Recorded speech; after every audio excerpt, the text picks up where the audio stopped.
Hello guys, आज चाहिँ म लिङ्ग भैरवीमा छु अनि यो चाहिँ तपाईँको सातगुरुको वाइफको नाममा मन्दिर बनाएको।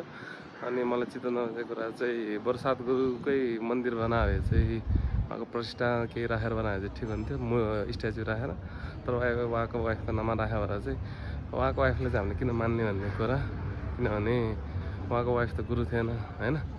सो यो एउटा चित्त बुझेन। तर यो बाहेक यहाँ चाहिँ अरू सबै चिजहरू चाहिँ राम्रै छ, जस्तै कि यो तपाईँको मन्दिरहरू। त्यो बाहेक तपाईँको त्रिशूल पनि ठिकै छ, किनभने महादेवको त्रिशूल हो, ठिकै छ।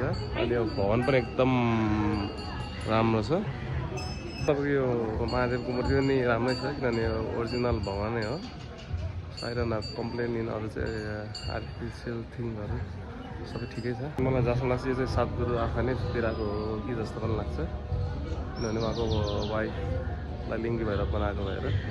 त्यो नागको पनि प्रतिमाहरू राम्रै छ, लाइक प्लेस चाहिँ ठिक छ। अनि मेरो फर्मल ड्रेस चाहिँ यहाँ सबैले यस्तो लाएर आउनु भएर मैले लाएर आइदिएको, लाइक मेन मूर्ति नगरी वर्सिप गरे पनि लाइक फर्मल यो मन्दिर घुम्नको लागि चाहिँ ठिकै छ। अनि म चाहिँ भाग्यमा नि यहाँ स्क्वायरल देखिहालेँ, उयो मान्छ यो चाहिँ। हेलो स्क्वायरल, हाई भनिदेऊ साथीहरूलाई, हाई हेलो भनिदेऊ, नमस्ते गरेको हो, नमस्ते।